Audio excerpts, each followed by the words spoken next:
Bagaimana cara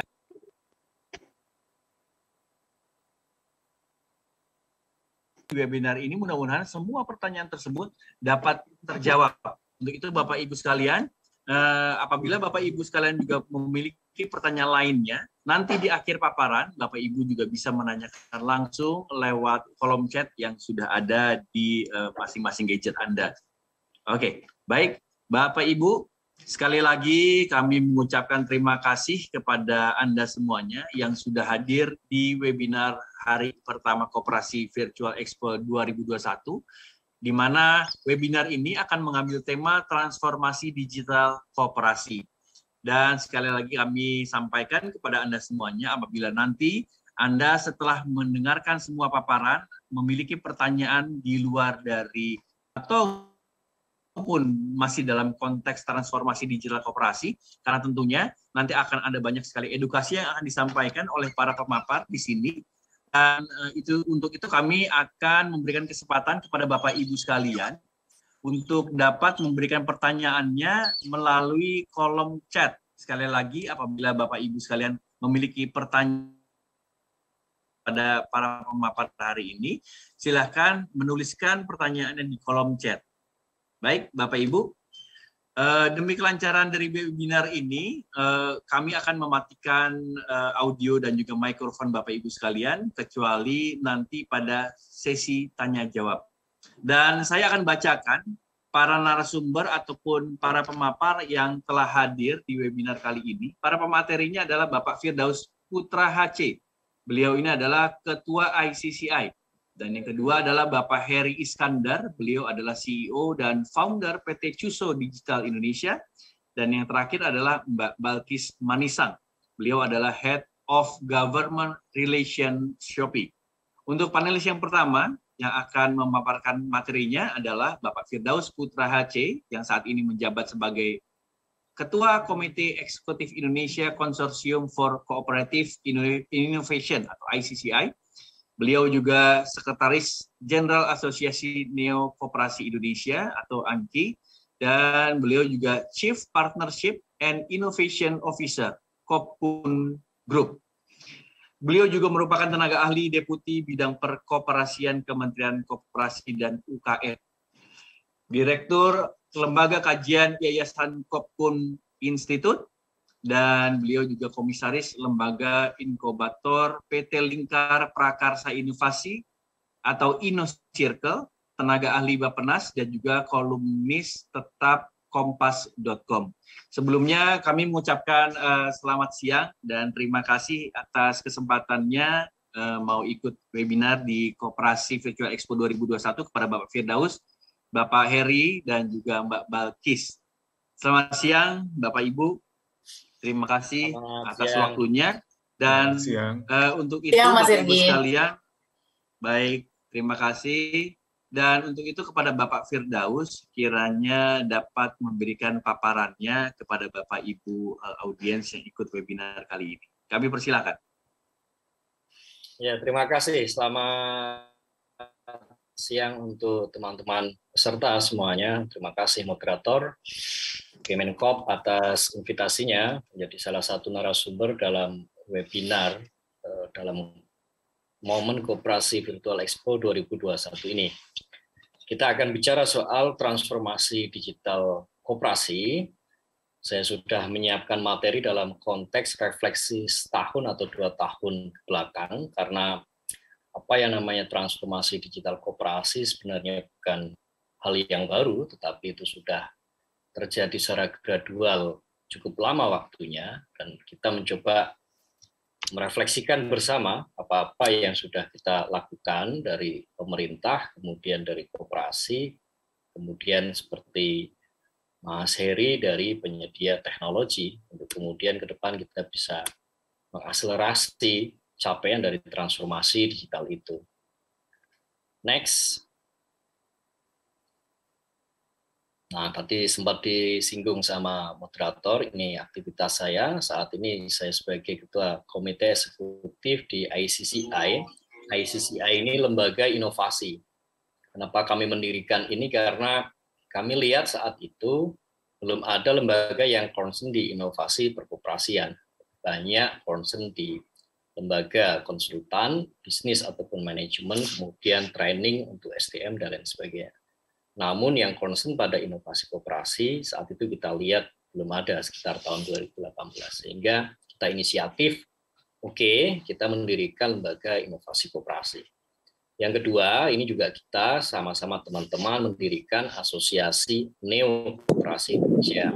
Istilahnya saja Neo Koperasi, ini untuk mewadahi teman-teman dari model baru yang akan berkembang, koperasi digital, ataupun koperasi-koperasi yang melakukan transformasi digital. Next.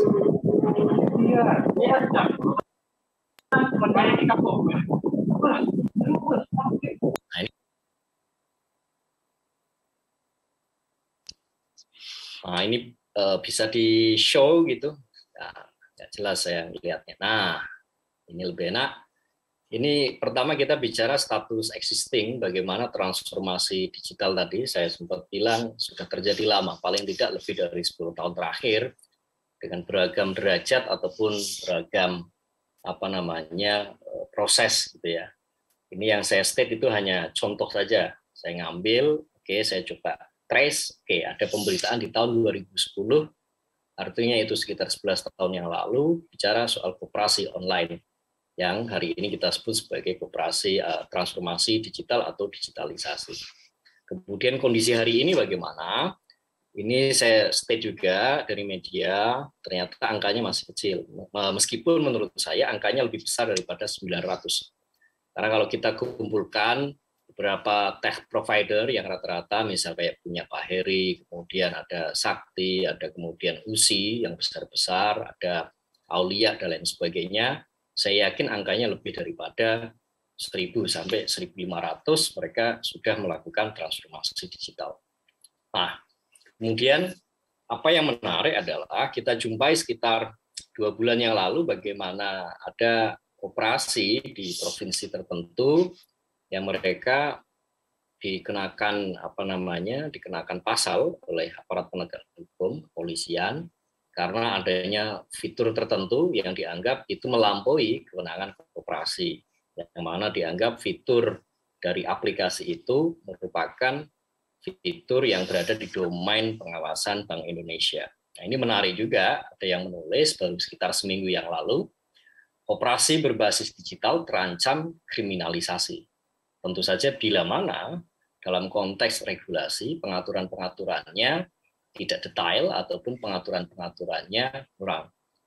Gitu. Ini menjadi salah satu isu dan tantangan ke depan untuk kemudian kita bisa mengembangkan transformasi digital. Pertama adalah para pelaku koperasi itu aman dan nyaman. Ya tentu saja pemerintah harus hadir memberikan pengaturan yang cukup, guidance yang cukup juga. Next.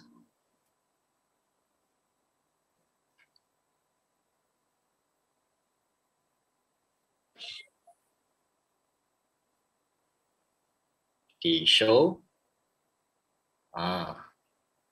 Ini kalau kita lihat tantangan strategis hari ini, kita akan timbang mana yang menjadi leveraging faktor atau mana yang kemudian ini menjadi salah satu bottleneck ya sampai derajat tertentu. Yang dalam konteks transformasi digital, fitur-fiturnya seperti di atas itu ya, teknologi masuk, kemudian disebut sebagai IT, komunikasinya itu masuk, kita akan bicara soal data dan lain sebagainya. Nah, kita punya kemudian 3 momen yang hadir bersamaan. Pertama adalah disrupsi teknologi yang hari ini kita rasakan semua dampak positif atau negatifnya. Yang saya pikir lebih banyak dampak positifnya dari berbagai startup ataupun kemudian aplikasi-aplikasi yang kita miliki di ponsel masing-masing. Yang kedua, disrupsi demografi. Ini BPS sudah men-state untuk sensus penduduk di 2020 bagaimana 56% struktur demografi kita mayoritas adalah generasi milenial dan pasca milenial. Milenial anggaplah di 35 tahun bawah sampai kemudian adik-adik di bawah itu. Dan artinya 40-an yang masuk di kategori generasi X dan generasi baby boomer. Nah, ini akan menjadi kenapa anak panahnya saya kasih merah dan turun, ini boleh jadi menjadi bottleneck khususnya di koperasi, karena 70 sampai 60% anggota koperasi saat ini masuk kategori generasi X dan baby boomer. Sedangkan sebagian kita bicara transformasi digital adalah teknologi yang fitur-fiturnya ataupun kemudian kemudahan-kemudahannya banyak diakses oleh generasi milenial dan pasca milenial. Ini tantangan yang harus kita jawab untuk kemudian menemukan tegangan kreatif yang paling maksimum sehingga transformasi digital koperasi bisa berjalan dan menemukan manfaat yang sangat besar. Dan yang ketiga, ini menjadi leveraging faktor saat kemarin awal 2020 kita mengalami pandemi. Bagaimana pembatasan aktivitas sosial ekonomi membuat orang mau nggak mau dia onboarding, mau nggak mau yang sebelumnya nggak terkoneksi dengan berbagai aplikasi, mereka harus melakukan install aplikasi dan lain sebagainya. Di koperasi beberapa saya cek ke penyedia teknologi juga mengatakan mengalami peningkatan transaksi baik yang sudah ada ataupun kemudian penambahan dari pengunduhan aplikasi. Artinya ini variabel leveraging factor.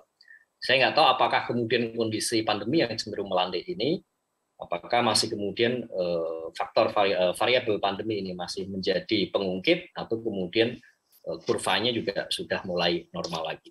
Next. Kita akan diskusikan panjang, nanti akan bicara soal itu semua.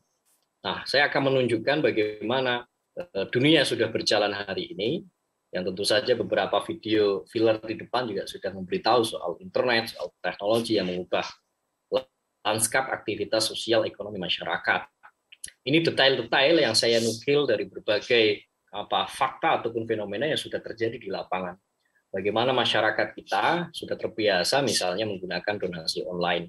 Kalau teman-teman kadang sedang santai malam-malam muncul iklan di Instagram atau Facebook penggalangan dana. Ketika Anda memakai mobile banking, Anda langsung oke, tiba-tiba hati Anda tergerak, langsung kemudian donasi. Sederhana itu proses hari ini yang terjadi. Kemudian juga kesehatan online, bahkan sekarang kemungkinan Kementerian Kesehatan sedang menggodok telemedicine gitu. Kalau training ini sudah berjalan dan masif sekali. Next.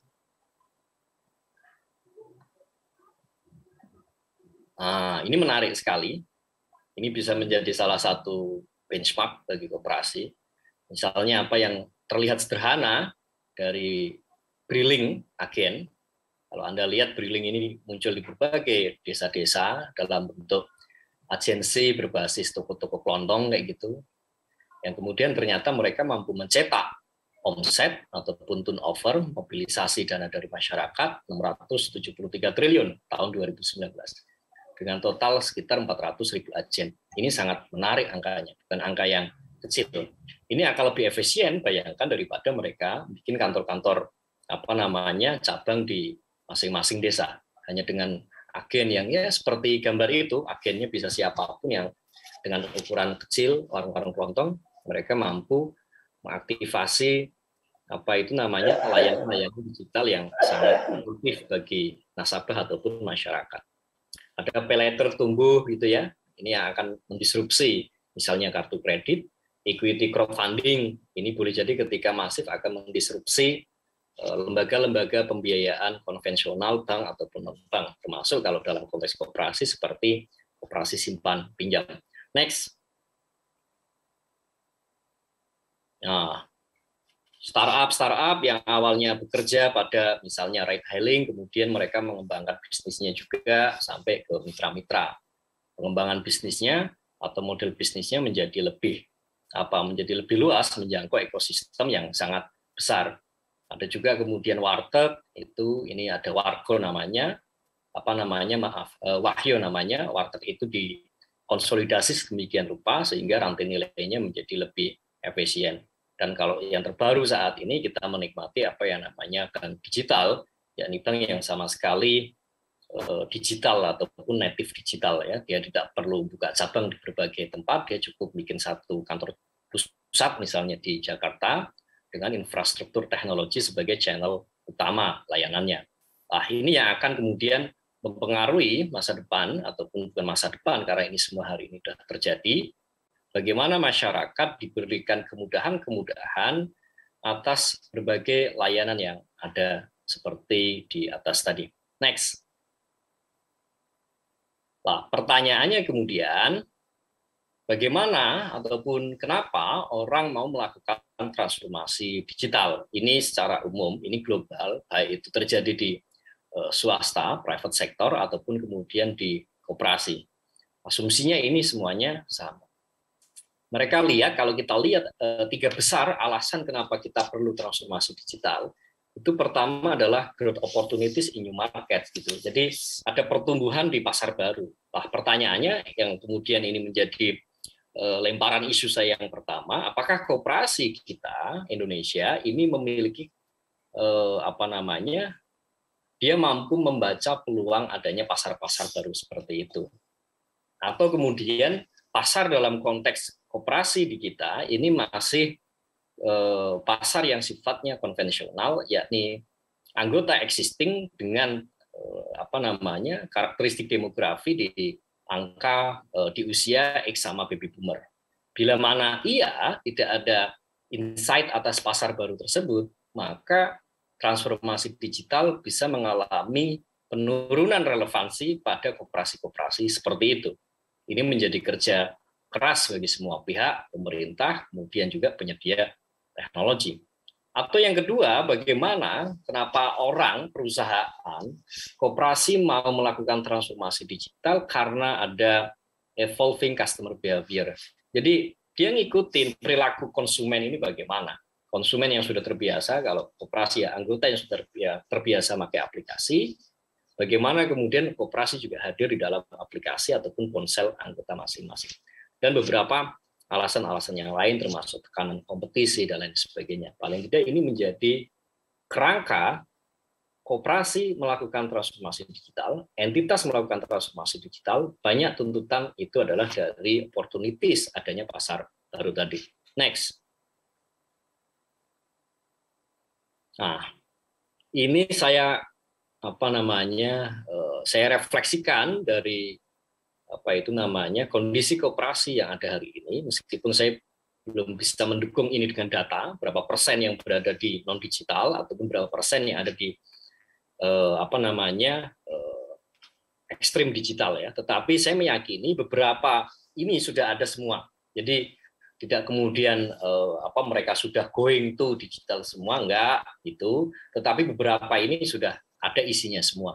Hari ini juga bahkan boleh jadi sebagian besar koperasi masih paper based ataupun non digital, tetapi juga dia sudah ada yang mulai going to ya tahap 1 sudah punya core system meskipun itu offline, kemudian punya website, company profile mereka meskipun itu belum ada sistem informasi manajemen, hanya profil umum.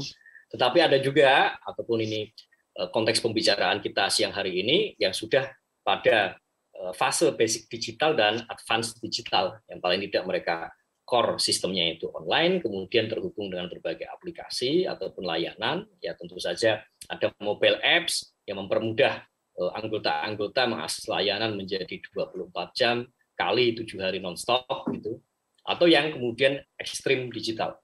Ekstrim digital boleh jadi koperasi-koperasi yang pada level jenis budidaya ataupun sejenis dengan itu yang menerapkan model IoT itu yang kemudian terhubung langsung dengan anggota dengan komoditas ataupun dengan processing suatu produk tertentu.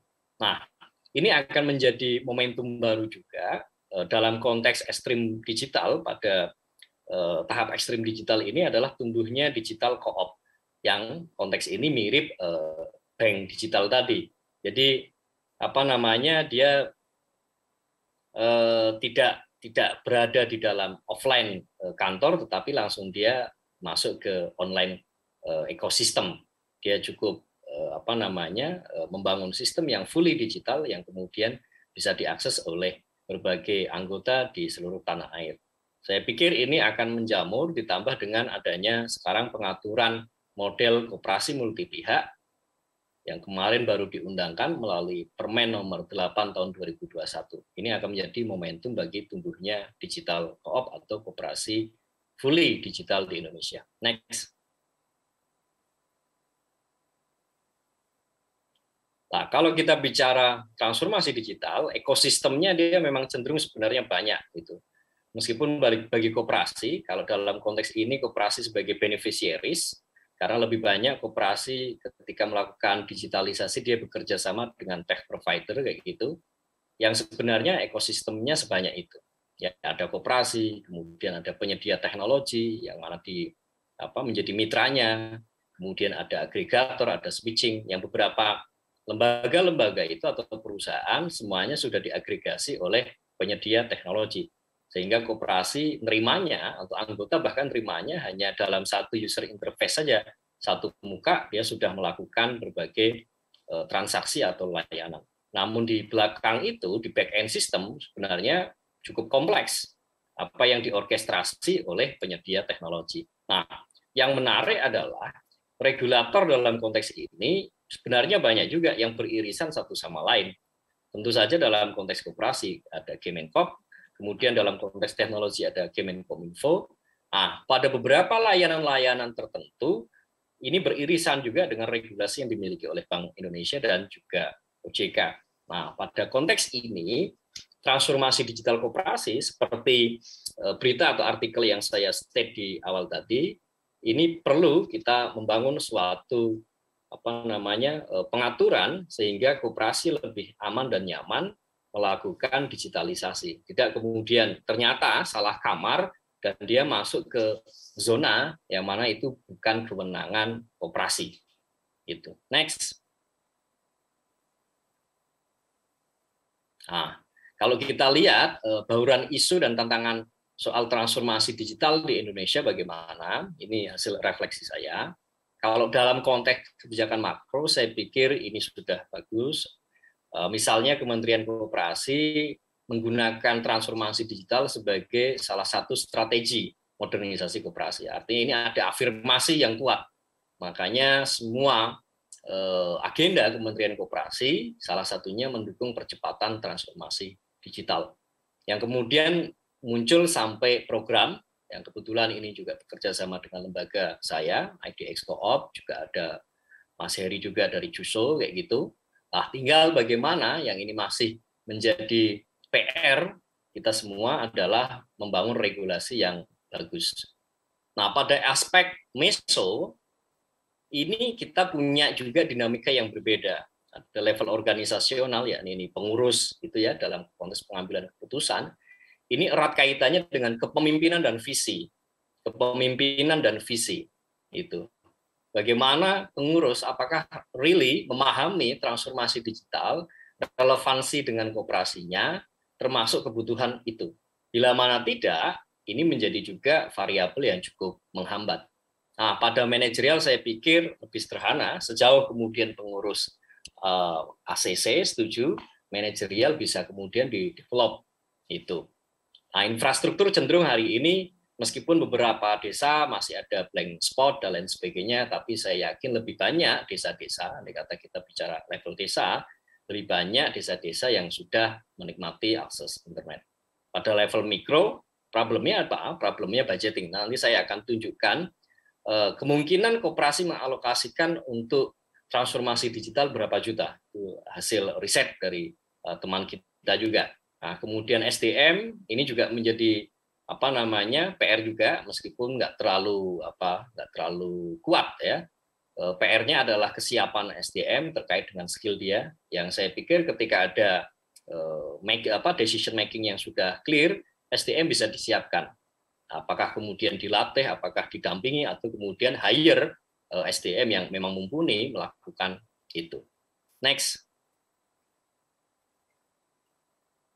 Nah, ini hasil riset kami, ICCI, secara umum bicara inovasi. Kami saat itu turun di 5 provinsi di Indonesia dan juga ada 2 metode. Yang pertama itu kuesioner online dengan responden 1050-an, dan kemudian kami masuk juga ke 5 provinsi dengan masing-masing provinsi 2 kabupaten, berarti sekitar 10 kabupaten yang tersebar. Kurang lebih kita awal nanya, apakah menurut Anda inovasi itu penting? Ini kita nanya ke para pengurus sama manajer, asumsi mereka sebagai pengambil kebijakan, para pejabat koperasi. Lah, sebagian besar kita bisa mengatakan 77% dari 1050 responden itu mengatakan penting. Artinya sekitar 700-an mereka mengatakan. Kita bisa generalisasi, ya, inovasi itu penting. Next. Lantas kalau inovasi itu penting, bagaimana? Inovasi seperti apa? Prioritasnya? Nah, prioritasnya, kalau konteks ini kita bicara transformasi digital itu yang saya garis bawahi. 1, 2, 3, 4, 5, 6. Transformasi digital atau inovasi pada adopsi teknologi, itu dia masuk peringkat 6. Peringkat pertama, yakni yang 90% yang dianggap paling penting, itu adalah inovasi pada SDM. Ini juga menggambarkan ketika mereka menjawab inovasi pada SDM, menggambarkan juga cara pandang mereka, apa lo punya masalah hari ini adalah SDM. Itu yang saya pikir juga masih masalah klasik koperasi di Indonesia yang tiap tahun ataupun 3-5 tahun selalu muncul keluhan soal SDM tadi. Kemudian inovasi pemasaran, inovasi sosial, dan seterusnya. Ini menjadi salah satu parameter juga bagaimana ketika kita mendeliver transformasi digital ke koperasi, ini juga perlu dilengkapi dengan pengembangan ataupun capacity building yang cukup pada SDM koperasi. Next. Nah, ini saya nukil dari hasil riset teman kita Pak Subagio, itu soal kesiapan transformasi digital di koperasi. Kalau kita lihat itu kita ambil yang gede-gede aja. 3 besar isunya adalah 1, bicara urgensi core system bagi koperasi, ternyata cara pandangnya itu masih bagus, itu urgent itu. Yang kedua adalah ketersediaan aplikasi akunting yang saya pikir ini include di nomor yang pertama tadi, dan yang ketiga adalah ketersediaan jaringan internet di koperasi itu. Next. Nah, kalau kemudian ditanya pengaruh faktor internal atau eksternal yang membuat koperasi melakukan transformasi digital, ternyata kemudian lebih banyak itu dari faktor internal. Itu lebih dari 50% dibanding yang eksternal. Eksternal itu berarti pandemi, kompetisi, kemudian ya tantangan zaman, kemudian aneka layanan yang itu sudah going digital duluan dan lain sebagainya. Ternyata lebih banyak mereka menjawab karena variabel internal, lebih dari 50%. Ini menjadi pintu masuk bagaimana kemudian transformasi digital harus benar-benar diawali dari proses literasi ataupun edukasi yang cukup, karena mereka bergantung pada variabel internal yang kalau kemudian kita pertajam lagi, internal itu adalah soal kepemimpinan, soal leadership, berarti soal pengurus, soal visi, soal rencana strategis, dan lain sebagainya. Next. Nah, bagaimana mereka mengalokasikan anggaran untuk transformasi digital? Apakah kemudian mau dengan cara bikin sendiri, beli putus, atau kerjasama? Kerjasama ya termasuk itu sewa kerjasama gitu ya. Itu. Nah, angkanya ya lumayan bagus, di angka 10 sampai 100 juta. Yang mana kalau kita lihat rencana anggaran ini, saya pikir sudah banyak penyedia teknologi yang memiliki teknologi dalam berbagai skema sewa atau pembelian ataupun kemudian kemitraan di angka itu. Artinya angka antara kemampuan koperasi melakukan budgeting dengan kesediaan tech provider ini sudah nyambung ataupun sudah match angkanya. Next. Nah, ini salah satu bocoran karena ini masih coming soon ya, sekitar beberapa hari lagi ini siap. Tadi saya katakan saya, teman-teman yang lain seperti Mas Heri lewat Juso, kemudian gandeng tangan dengan Kementerian Koperasi mempercepat transformasi digital melalui salah satunya apa yang namanya IDX Co-op. Nah, ini tampilan baru yang akan kita deliver kepada gerakan koperasi dengan portal yang lebih simply, tetapi juga ini lebih menerangkan. Kita akan kategorisasi tech provider, misalnya simpan pinjam, yang kemudian punya aplikasi retailer, yang kemudian punya aplikasi untuk sektoril atau pangan, dan aplikasi-aplikasi lainnya. Dan nanti juga ini kita akan tambah dengan peta sebaran digitalisasi koperasi agar kemudian kita punya benar-benar database sebaran itu sudah sampai mana, berapa puluh atau berapa ratus atau berapa ribu koperasi yang sudah onboarding, dengan asumsi juga melakukan ya satu sisi pembinaan, sisi yang lain misalnya adalah pengawasan, ini menjadi lebih lebih fit, lebih pas gitu. Karena saya meyakini ketika beberapa fitur belum firm di koperasi, salah sebut atau salah penamaan saja itu bisa menjadi tuntutan hukum gitu ya. Misalnya Anda sebut fiturnya transfer dana kayak gitu. Nah, itu sudah masuk ke ruang perbankan yang itu panjang kali lebar lagi urusannya. Wah, ketika nanti kita punya database yang cukup, ini juga untuk mengedukasi teman-teman koperasi, termasuk juga mengedukasi tech provider, ini lebih cepat dilakukan. Next. Nah, ini rekomendasi, karena saya bicara pada level makro, paling tidak ini refleksi yang kita lakukan setahun 2 tahun. Yang pertama memang kita butuh yang pasti adalah perumusan peta jalan transformasi digital koperasi. Pentahapan-pentahapan paling tidak untuk 4-5 tahun mendatang. Agar kemudian lebih pas proses-proses ataupun tahapan-tahapan antara kebutuhan masyarakat, ketersediaan teknologi, dan juga ya salah satu isu bagaimana struktur demografi yang ada hari ini di anggota koperasi. Yang kedua juga kita perlu mengundang dalam konteks ini pemerintah atau kementerian adalah mengundang tech provider untuk melakukan standarisasi. Itu apakah dalam bentuk lisensi atau dalam bentuk supervisi atas teknologi yang sudah di-provide sehingga ada standar baku yang memenuhi kriteria ataupun ketentuan umum dalam konteks misalnya kalau koperasi ya standar akuntansinya itu sudah firm itu. Nah, saya pikir ini juga bagus untuk bagaimana kita melakukan sinkronisasi antara transformasi digital dengan sistem pengawasan yang ada. Yang ini akan juga manfaatnya di pemerintah juga kalau sudah host to host misalnya antara sistem yang ada di koperasi dengan sistem di pengawasan itu akan lebih cepat dan lebih efisien waktu untuk melakukan monitoring itu. Kita juga membutuhkan database implementasi tadi seperti peta sebaran tadi, dan yang terakhir kita juga perlu melakukan edukasi dan literasi terkait dengan juga compliance pada aspek hukumnya gitu secara organisasional dan teknikal tentang apa itu yang namanya transformasi digital koperasi. Next. Nah, ini bisa dilewati. Ini menjadi salah satu proposal gitu. Next. Nah, saya pikir ini penutup untuk kita refleksikan bersama. karena ini terjadi di semua lini ketika bicara soal transformasi digital atau kaitannya dengan ekonomi digital. Dia bilang 90% CEO percaya digital ekonomi itu akan berdampak pada industrinya atau bisnisnya, termasuk ya di koperasi adalah para pengurus atau para manajer-manajer pucuk pimpinan itu. Tapi hanya 15% dari mereka yang benar-benar mengeksekusi transformasi digital menjadi bagian strategi perusahaan. Ya meskipun ini ironi ya, 90% semuanya yakin, tetapi hanya 15% yang sampai mereka mengeksekusi.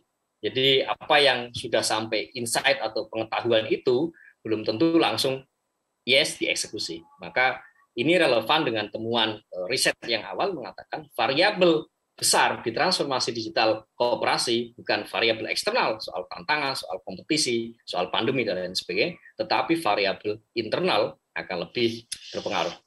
Terima kasih untuk pengantar seperti itu. Saya kembalikan ke moderator. Selamat sore. Selamat sore. Terima kasih banyak Pak Firdaus atas paparannya. Dan mudah-mudahan itu menjadi gambaran dan juga edukasi untuk para audiens yang memang ikut dalam webinar ini. Selanjutnya kami akan beralih ke pemateri yang kedua. Beliau ini adalah Bapak Heri Iskandar, Eskom. Dan Pak Heri ini merupakan CEO dan founder PT Cuso Digital Indonesia sejak tahun 2003 sampai sekarang. Dan Dewan Penasehat IOE Club tahun 2020 sampai sekarang, serta CEO dan founder PT Indonesia Payment Incorporated tahun 2019 sampai 2020. Dan waktu dan tempat kami persilahkan kepada Pak Heri untuk memaparkan materinya. Mohon maaf Pak Heri, saya perlu informasikan, mohon maaf untuk pemaparan materi ini kami mohon kesediaannya untuk dapat menyampaikan dalam waktu kurang lebih 20 menit karena kami harus membagi pemaparan berikutnya serta sesi tanya jawab. Terima kasih banyak Pak Heri. Baik, terima kasih Mas Irji selaku moderator. Baik, Bismillahirrahmanirrahim. Assalamualaikum warahmatullahi wabarakatuh. Selamat sore, salam sejahtera buat kita semuanya. Om Swastiastu, Namo Buddhaya, salam kebajikan. Ya, tadi Mas Firdaus sudah membuka sesi kita mengenai transformasi digital koperasi. Dan itu menarik sekali karena memang di lapangan dari sisi praktisi luar biasa. Beberapa tantangan-tantangan yang harus kita lewati, tapi juga impact-nya juga sangat-sangat besar buat koperasi itu sendiri, tapi juga buat anggota. Baik, untuk slide-nya boleh dibantu. Ya, oke.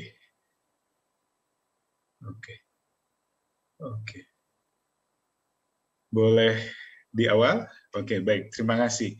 Berbicara tentang transformasi digital, koperasi, ini kerjaan semua stakeholder, saya bilang. Bahwa ini dengan 125 ribuan koperasi di seluruh Indonesia, dengan 25 juta anggotanya yang ada di seluruh Indonesia, itu menjadi satu tantangan yang luar biasa. Dan memang kami dari sisi penyedia teknologi itu selalu ingin mensupport karena kita mau koperasi itu punya sesuatu yang baru. Koperasi punya add value yang baru, kayak gitu. Next. Ya, tadi sudah dikenalkan oleh moderator, Mas Irji, yang kami dari Cuso juga punya tagline useful for everything, karena setelah kami lihat bahwa saripatinya berkoperasi adalah ingin kebermanfaatan. Jadi bermanfaat jadi kalau jadi pengurus tuh satu tanda tangan jadi kebijakan pengurus itu akan bermanfaat bagi puluhan ribu atau ratusan ribu anggotanya. Kebetulan saya juga sudah pernah 2 periode menjadi pengurus koperasi dan itu ya saya nggak bisa bantu semua orang, tetapi dengan saya bergabung dan saya menjadi pengurus itu tanda tangan kita selaku pengurus semuanya itu bisa mempengaruhi dan membantu puluhan ribu orang. Nah, itulah kebermanfaatan yang kita lihat bahwa koperasi itu sangat-sangat luar biasa. Next. Oke, saya pakai timer. Jadi tadi jam 3:08. Oke, dan selaku penyedia teknologi, kami juga fokus untuk pengembangan dan pengelolaan sistem koperasi digital. Kami menyediakan beberapa perangkat aplikasi, terutama di core system, terus juga ada front-end mobile apps, terus juga, dan itu penting sekali, karena memang salah satu transformasi digital yang memang didekatkan untuk ke ranah digital adalah salah satunya sekarang mobile apps. Dan yang gak kalah kerennya adalah kita pernah nih bikin yang namanya Juso Mobile gitu, karena brand kita Juso. Tetapi koperasi itu merasa kok kurang ya. Akhirnya kita langsung melakukan sebuah spin-off atau melakukan breakthrough. Ya udah, yang harus didorong ternyata koperasinya. Ternyata harus koperasinya yang muncul. Yowis, kita promosiin koperasinya, endorse koperasinya dengan memberikan layanan dalam bentuk mobile apps yang kita white labelkan dengan nama koperasinya. Dan itu terjadi luar biasa. Yang tadinya Mas Firdaus cerita itu dahsyat. Yang tadinya pakai aplikasi dengan brand Juso Mobile, itu 1 tahun traction-nya untuk download mobile apps itu semuanya 3 miliar. Tapi sekarang dengan kita rubah white label kan, itu traction 3 miliar itu bisa 1 bulan. Jadi bukan sesuatu yang ini. Dan ini terobosan yang harus kita lihat bahwa koperasi bisa bangga. Jadi anggota juga bangga. Koperasinya juga melihat bahwa oh, nggak perlu punya kantor cabang yang banyak nantinya, nggak perlu punya gedung, dan nggak perlu punya alat-alat yang nanti malah membebani koperasi. Nah, inilah transformasi yang sesungguhnya. Ada juga kemarin ada e-voting pada saat pandemi. Tantangannya dulu pemilihan pengurus itu harus datang ke kantor, harus datang pada saat RAD. Sekarang lewat e-voting. Dan waktu yang sudah ditentukan di close, langsung ketahuan tuh siapa ketua atau siapa pengurus yang terpilih atau pengawas terpilih, detik itu juga udah ketahuan. Berapa menit, berapa jam yang bisa kita pangkas, inilah efisiensi. Begitu juga ruang usaha nanti, ini salah satu fitur aja yang kami kembangkan, melihat bahwa dari catatan kami di lapangan, banyak hal yang harus kita support buat koperasi. Next. Oke, next aja. Memang kami sudah 18 tahun membantu koperasi, melakukan riset and development. Ini tim inti kami. Next. Ini waktu tadi Mas Firdaus cerita IDX tahun lalu, terus juga kemarin bikin roadmap di Semarang. Kami juga ikut berpartisipasi dengan dengan Presiden Koperasi Dunia waktu itu. Dan inilah koperasi-koperasi pada saat kami kunjungi waktu itu. Tapi sebelum pandemi ya, udah pandemi, semuanya virtual, nggak berakhir, kunjungan dan lain-lain. Dan ini asetnya ada yang hampir 1 triliun, asetnya ada yang 206 miliar, ada yang 80, segala macam. Dan di dalamnya banyak banget UMKM. Banyak banget anggota yang ingin mempromosikan produknya, nanti saya kasih. Jadi kita melihat sadar, jadi mengelola koperasi itu bukan sekedar, ya yang penting jalan. Karena itu seperti halnya paguyuban ya, koperasi udah ranahnya udah harus berpikir bahwa ini entitas bisnis, adalah perusahaan yang nggak kalah keren dengan perusahaan yang lainnya. Next.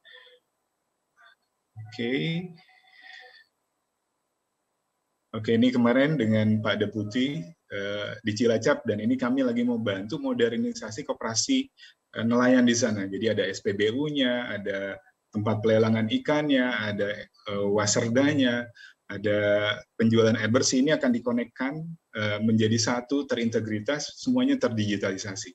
Dan ini lagi dalam proses, minggu lalu kami meeting dengan manajernya. Next. Oke, ini dengan Pemprov Riau. Jadi yang dulunya harus kunjungan, sekarang nggak kunjungan seperti kita hari ini.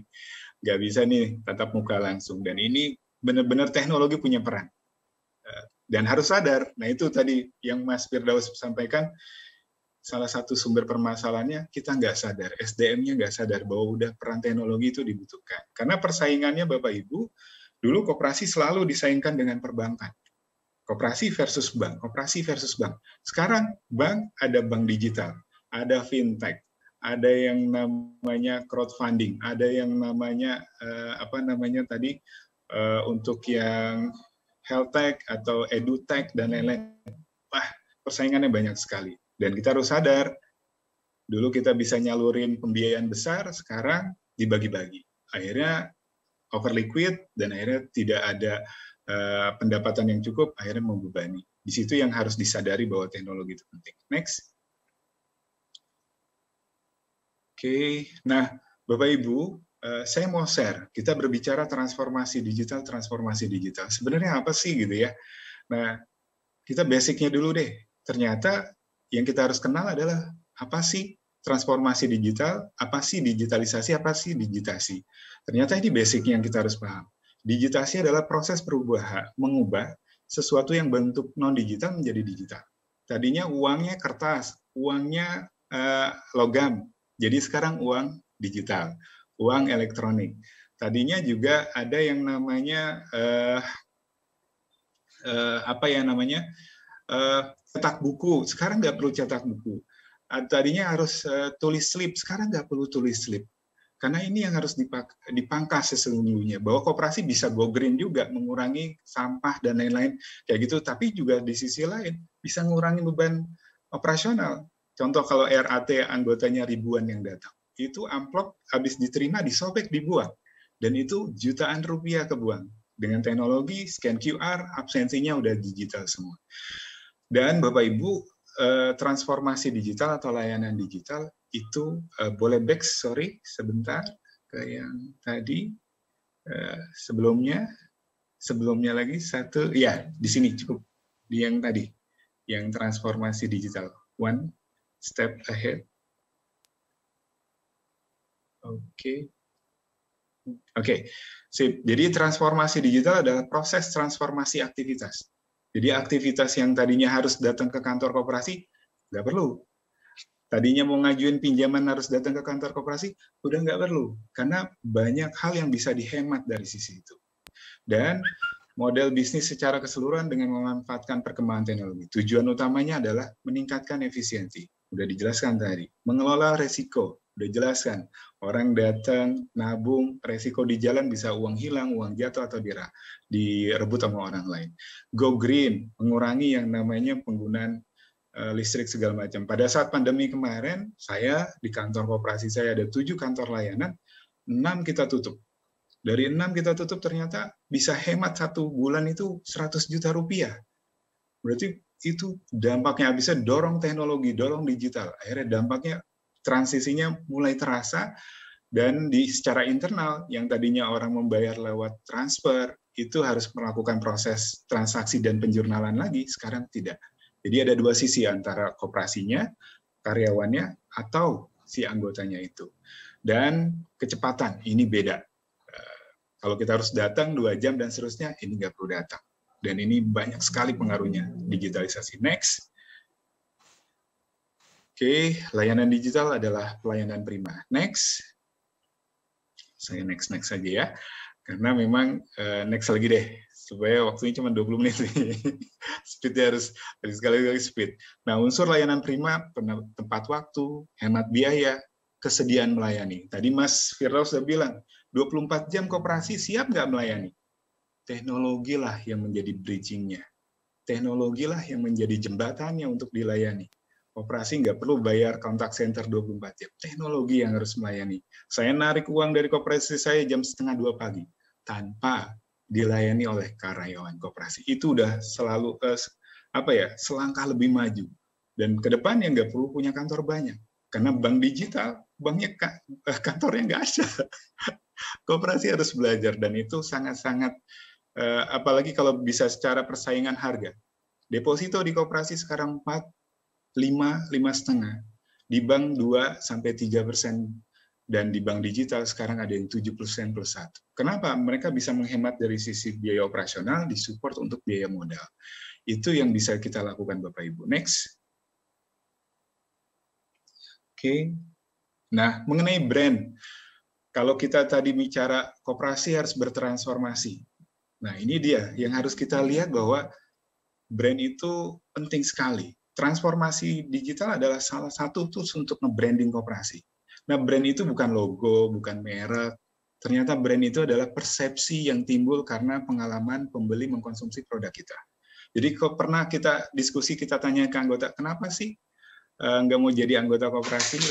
Layanannya lama, jauh, nggak bisa pulang kantor, segala macam. Itu persepsi yang terbangun tentang koperasi. Dengan teknologi, dengan digitalisasi, itu harus digeser. Bahwa koperasi bisa melayani 24 jam. Tanpa harus datang ke kantor, tanpa harus repot-repot, tanpa harus keluar ongkos bensin, dan lain-lain. Ini yang harus dibangun. Transformasi digital itu sebuah gebrakan, sebuah apa ya, kalau boleh saya bilang, kalau sepak bola itu serangan balik ya. Yang dulu tentang koperasi dilihat sebagai entitas paguyuban, sekarang sebuah entitas bisnis yang memang nggak kalah keren. Jadi anak muda juga banyak yang datang dan banyak yang kumpul. Inilah yang harus dibangun, dan terima kasih Kementerian Koperasi sudah melakukan Koperasi Virtual Expo ini. Luar biasa. Next.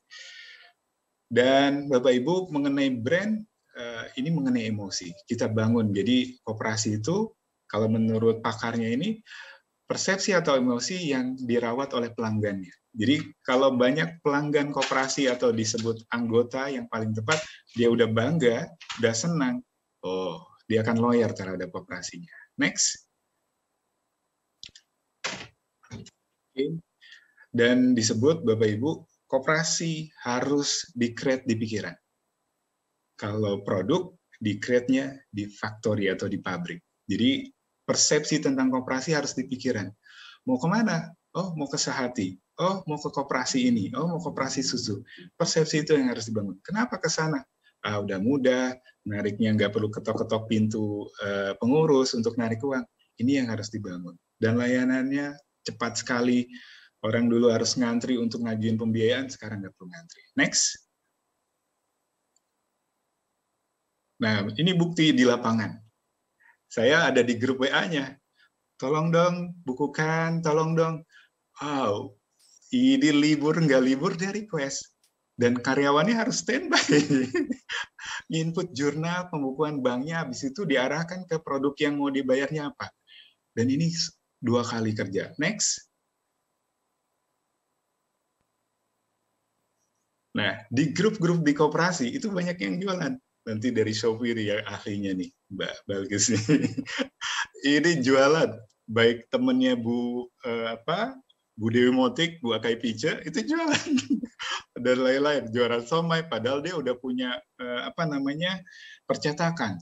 Dan bahwa pandemi ini mendorong orang harus keluar dari zona nyaman. Dia udah punya bisnis, harus tetap bisa hidup. Next. Perlu antri lagi, ini yang dilarang. Ini yang harus dipangkas, harus dikurangi, sehingga stresnya berkurang. Bapak Ibu, ini kalau berbicara di daerah, saya di Malang Selatan, sinyalnya cuma 112 kbps. Ada satu koperasi yang ingin digital. Aduh, gimana ya? Akhirnya cari cara keren, cari penguat sinyal, nggak kuat. Akhirnya saya ingat pesan Onowe Purbo, salah satu dosen di ITB, pakai tutup panci. Ya, saya cari tutup panci. Dan ini kecepatannya dari 112 kbps menjadi 3,6 mbps. Gila nggak? Dan ini akhirnya kemarin mereka launching aplikasi mobile, dan anggota sekarang narik uang, setor lewat aplikasi mobile. Yang tadinya transaksinya tunai, sekarang non-tunai. Inilah transformasi yang kita geser, teman-teman. Bahwa koperasi bisa besar, beban bisa kecil. Pendapatan bisa besar, beban bisa kecil. Karena apa? Salah satunya layanan digital. Next. 4 menit lagi. Saya hitung soalnya. Oke, ini next saja. Ini udah tadi sebagian disampaikan oleh. Ini juga next saja. Ini juga boleh next aja. Karena memang koperasi problemnya ini, Bapak Ibu. Sumber daya manusianya yang berganti-ganti, budaya perusahaannya yang belum ngeh juga bahwa digital adalah sahabatnya mereka. Makanya edukasi. Data. Di sini berbicara data, saat ini di kami ada 355.000 orang yang terkoneksi di seluruh Indonesia. Ada di 24 provinsi. Jadi itu pasar yang sangat besar. Positioning, kadang kita harus turun mengajari positioning, branding, marketing. Yang paling menjadi solusi, security, monitoring, controlling, good service, easy access, dan payment full integrated. Dan ini yang udah mulai terasa. Transaksinya ada satu koperasi yang kami dampingi 2 tahun, kantornya cuma 1, tapi punya 7 kantor perwakilan, punya 70 perwakilan, anggotanya udah 26.000. Nggak ada tuh cetak buku lagi. Nggak ada lagi tuh tulis-tulis slip. Semuanya go digital. Semuanya go digital. Jadi hematnya luar biasa. Dan percepatan, sekali lagi kecepatan. Next. 3 menit lagi. Oke, jadi cara kerjanya ya kolaborasi dengan Shopee, kemarin kami dengan Mokapos, dengan POS, segala macam, kolaborasi. Nggak bisa kerja sendiri. Makanya Jusokor terkoneksi dengan mobile apps, terkoneksi dengan POS, terkoneksi dengan kemarin sempat ditawarin GoStore, GoMart, dan lain-lain. Yuk kita kolaborasi bareng-bareng. Karena memang kita melihat pasarnya kalau di e-commerce, ya rata-rata berdasarkan survei, 75% gagal. Karena produk berkurang berkualitas dan lain-lain. Ya, tapi kesempatan untuk mengendorse dan mempromosikan mereka harus tetap terbuka. Siapa tahu belum tersentuh dengan hal-hal yang lain. Next. Oke, ini manfaatnya. Ini juga next saja. Tinggal 2 menit. Tadi udah sebagian saya sampaikan. Bank sudah bergeser menjadi bank digital. Hasil survei juga Bapak Ibu, dari 10 orang yang disurvei, 9 yang sudah senang dengan layanan digital. Berarti pasarnya sudah luas. Beda 2, 3, 4 tahun yang lalu, orang ditanya, mau pakai aplikasi ini nggak? Nggak mau, takut kerahasiaan data dan lain-lain. Itu 90% waktu itu. Sekarang tinggal 50 sekian persen. Berarti kepercayaan masyarakat Indonesia dengan layanan digital itu udah luar biasa. Ini hasil surveinya yang dilakukan oleh VMware. Next. Oke, kita menyediakan core system supaya seluruh aktivitas di kantor itu udah digital semua. Tidak ada tuh yang namanya analisa, scoring, dan lain-lain itu manual. Kita lewat ini, cetak buku, udah pakai aplikasi, pakai mobile app saja. Next. Oke, ini transaksinya. Next. Ini checking balance-nya, jadi dia keterbatasan SDM yang paham tentang accounting dibantu oleh sistem. Nah, ini peranan sistem akan lebih jauh. Next. Laporan keuangan real time, menit itu, detik itu dia bisa tarik. Baik setiap cabang, setiap unit, atau terkonsolidasi juga real time. Next. Laba ruginya, next, juga real time. Grafik pertumbuhan pendapatan, aset, anggota, dan lain-lain juga bisa terlihat. Next. Yang paling tumbuh kemarin grafik anggota yang meninggal. Ya, tahun sebelumnya hanya setahun 20-30, ini bisa 100 sampai 150. Dan itu luar biasa. Ini aplikasi mobile, yang ini kita nge-brandingnya koperasinya. Jadi itu boundingnya keren banget. Jadi engage-nya tercipta, sehingga koperasinya akan bangga jualan ke anggotanya. Ini loh koperasi gue, udah ada mobile apps-nya, logonya logo koperasi gue, jadi dia akan bangga. Dan itu saya selalu lakukan itu, dan banyak yang kita bisa lakukan lewat aplikasi. Next. Oke, ini buat collection agent. Next. Tadi kalau bicara Briling, agent Briling bikin koperasi, Mas Firdaus, dan koperasinya kita yang support. Nanti gilir lagi kita. E-voting kita siapkan. Next. Oke, next.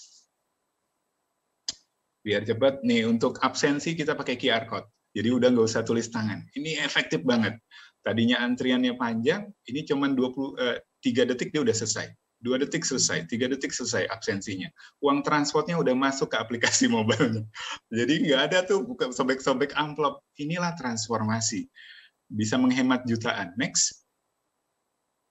Nah, ini dengan Pak Deputi, waktu meluncurkan CU Sati Mobile, saya minta waktunya untuk launching. Next. Ini juga di Jawa Timur dan beberapa daerah. Besok saya juga akan meluncing aplikasi namanya Bintang Timur Mobile di Blitar. Tapi pakai virtual.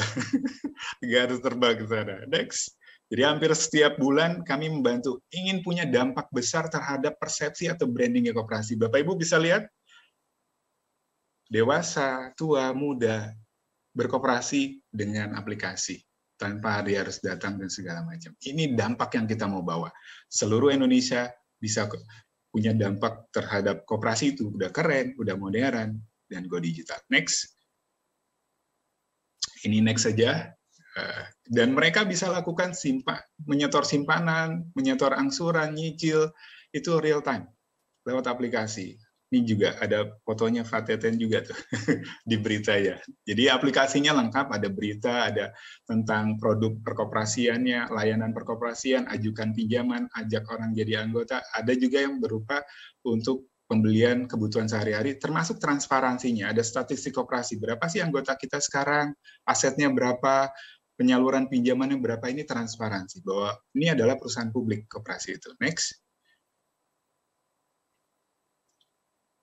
Oke, ini kalau mau narik tabungan, next, lewat aplikasi bisa. Ini mau isi saldo dompet digital lewat kita kerjasama dengan Doku. Next. Ini mau bayar simpanan, mau bayar angsuran, bisa lewat aplikasi, dan ini real time. Jadi tidak membuang-buang waktu, tidak membuang-buang slip, tinta, buku, printer, dan lain-lain. Next. Ini real time. Nah, ini ada yang kenal? Ibu kita, Ibu Demotik, waktu saya diundang ke rumahnya, Pak Heri, saya mau dong jadi anggota koperasi Bapak. Dia nggak pernah datang ke koperasi saya. Langsung saya daftarin lewat aplikasi, saya foto ya Bu, dia bergaya. Terus next, hasilnya di-approve oleh kantor koperasi saya, langsung lewat core sistemnya karena terintegrasi, dia nggak perlu, fotonya nggak perlu nyampe, KTP-nya udah nyampe. Semuanya digital. Next. Ya, ini untuk bantu layanan other income koperasinya, PPOB dan lain-lain. Next. Nah, ini yang tadi saya cerita bahwa ada yang mungkin nggak mau masuk e-commerce, tetapi di web, di WA group sering jualan. Padahal WA group cuma 240 orang yang bisa ngelihat. Akhirnya yaudah, kita siapin pasar, nanti bisa dilihat ratusan ribu antar koperasi. Jadi bukan yang melihat tuh hanya koperasinya dia. Ini saya integrasikan ke 88 atau hampir 90 koperasi dengan 355.000 orang. Jadi, yaudah, akhirnya ada yang jualan, ada yang laporan. Pak Heri, terima kasih ya, kemarin buku ini saya laku, kopi saya laku. Ada yang beli beras dari Lumajang, yang beli koperasi Surabaya. Jadi koperasi Lumajang itu punya namanya Gema Swadaya, kemarin habis kena Semeru ya, langsung saya galang dana untuk mereka. Alhamdulillah duit mengalir terus untuk bantu mereka, karena inilah kolaborasi antar lembaga, dan dampaknya luar biasa Bapak Ibu. Pada jualan apapun silakan. Tapi ini ya yang nggak masuk ke e-commerce. Nanti yang masuk ke e-commerce urusannya Mbak Balkis ya. Saya di sini aja. Next. Ini lihat jualan dodol. Jadi pengurus, pengawas, pengelola, dan manajemen harus kompak. Tujuannya satu. Next.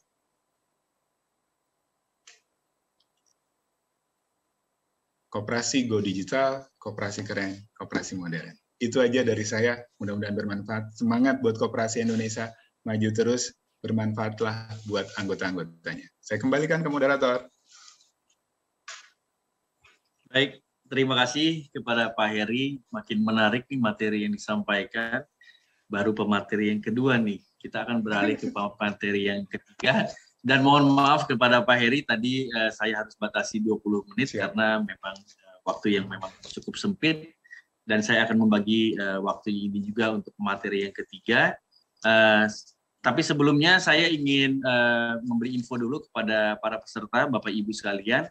Apabila ada yang ingin ditanyakan, boleh langsung ditanyakan lewat kolom chat. Dari sekarang pun tidak apa-apa.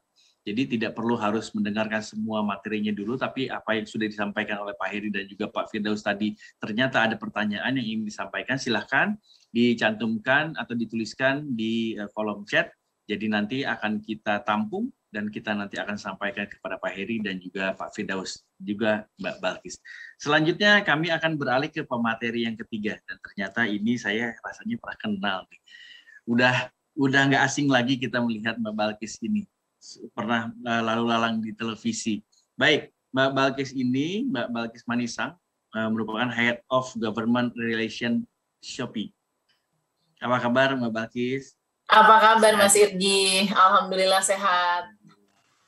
Baik, kalau begitu waktu dan tempat kami persilakan. Baik, terima kasih Mas Irgi. Pertama saya terima kasih dulu ya ke moderator dan kemudian tentu ke Kementerian Koperasi dan UKM. Salam hormat juga tadi kepada Pak Heri ya, Mas Heri ya, sebagai CEO dari KUSO, lalu kemudian juga dengan Mas Firdaus Putra ya, yang sudah luar biasa sebenarnya secara holistik dan komprehensif sudah membagikan apa yang menjadi paling tidak insight yang luar biasa untuk kita semua. Nah, terima kasih juga untuk partisipan yang masih bertahan sampai sore ini. Ini komitmen Sabtu produktif luar biasa. Ini bagaikan komitmen tutup pancinya Mas Heri tadi ya.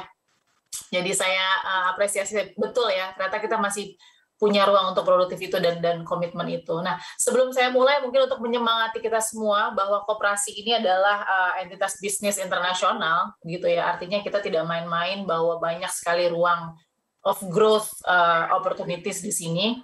Boleh disaksikan dulu video ini sebentar saja.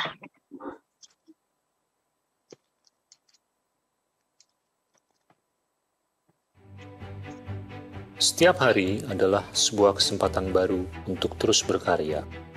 Karena menyerah bukanlah pilihan dalam kehidupan. Langkah-langkah kecil harus diayunkan untuk merangkai sebuah kekuatan, menuju gerbang peluang yang lebih luas dan penuh tantangan. Bagi kita, keterbatasan bukan alasan untuk membatasi diri. Membantu sesama, peduli bersama sudah menjadi DNA kita semua. Untuk terus semangat berinovasi bersama di tengah pandemi. Bersinergi untuk memperkuat UMKM sebagai pondasi ekonomi negeri. Menjangkau para rekan yang tidak kenal lelah dalam berkarya. Untuk memperkenalkan mereka ke penjuru negeri. Melalui teknologi, mereka bercerita tentang sebuah karya. Dan juga tangan-tangan yang merangkainya dengan penuh harapan dan semangat. Saat banyak orang melihatnya sebagai sebuah produk, kita melihatnya sebagai sebuah impian berbalut karya yang layak diperjuangkan dan pantas diterbangkan. Lihatlah mereka bukan sebagai sebuah karya yang hanya berada dalam etalase. Lihatlah mereka sebagai untayan harapan dari banyak pribadi yang ingin belajar dan berkembang. Sudah saatnya karya mereka bertanding di pasar internasional. Mendongengkan indahnya Indonesia kepada warga dunia. Inilah yang menjadi impian kita bersama. Melihat karya-karya tangguh anak negeri tumbuh bersama, tidak hanya menjadi jawara lokal, tapi juga diperhitungkan secara global. Semua senyum dan manfaat, seolah tersirat meski tidak beranjak tempat. Ketika membantu lebih baik daripada memberi, ketika solusi jauh lebih kuat dibanding alasan.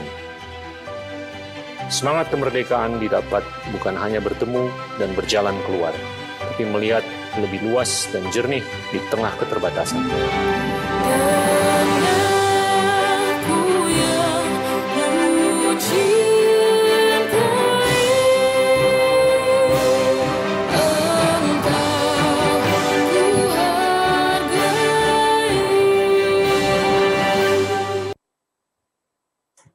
Terima kasih sudah menyaksikan sedikit ya, ini semangat untuk kita bersama. Sebenarnya saya juga tadi sangat angkat topi untuk Mas Heri dan juga Mas Firdaus tadi yang menjadi, saya bisa katakan aktivis koperasi ya.